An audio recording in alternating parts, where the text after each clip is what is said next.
কর্মী ফেরদৌস সোহাগ। সোহাগ, এনসিপির বরিশাল পদযাত্রায় কি দেখছেন? স্থানীয় জনগণই কি বলছে, তারাই বা স্থানীয় জনগণের সঙ্গে কি আলাপ করছেন? আপনাকে ধন্যবাদ। কেবল পৌঁছলো বরিশালে পদযাত্রা।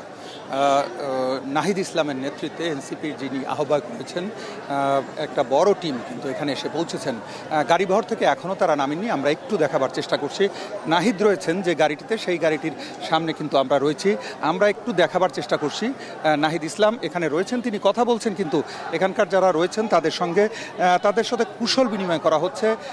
নাহিদকে পেয়ে আবেগে আপ্লুত হয়ে পড়েছে এখানকার এনসিপির যারা কর্মী নেতা রয়েছেন তারা। নাহিদের সাথে তারা কথা বলছেন, কুশল বিনিময় করছেন, হাত মেলাচ্ছেন এবং তাদের যে বক্তব্যগুলো রয়েছে স্থানীয়ভাবে সেগুলো তারা প্রকাশ করার চেষ্টা করছেন। আমরা এই মুহূর্তে দেখছি একজন নাহিদের কাছে গিয়ে তার সঙ্গে হাত মেলাচ্ছেন এবং আবেগে আপ্লুত হয়ে তিনি কান্না করছেন, নানা কথা বলছেন।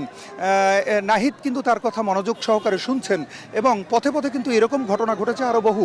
বিভিন্ন জায়গায় নাহিদকে থামতে হয়েছে, নাহিদের যারা টিম রয়েছে তাদেরকে থামতে হয়েছে। আমরা যতটুকু জানি এখানকার এনসিপির যারা নেতৃবৃন্দ রয়েছেন তারা কিন্তু অধীর আগ্রহে অপেক্ষা করছেন যেখানে সমাবেশ করা হবে নগরীর ফজলুল হক অ্যাভিনিউতে, সিটি কর্পোরেশন মোড়ে।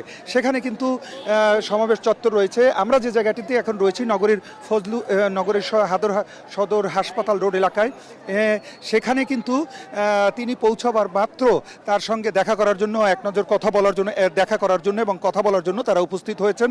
আমরা একটু দেখাবার চেষ্টা করছি। নাহিদ ইসলামকে ঘিরে ধরেছেন তার সহকর্মীরা, বরিশালের যারা রয়েছেন তারা, এবং তারা কথা বলার চেষ্টা করছেন।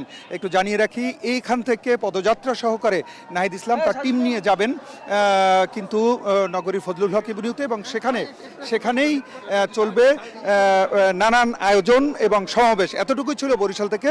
আমরা কিছুক্ষণ পরে আবার হয়তো আমরা যুক্ত হব এবং এনসিপির যে কার্যক্রম রয়েছে সেটি জানিয়ে দেওয়ার চেষ্টা করব।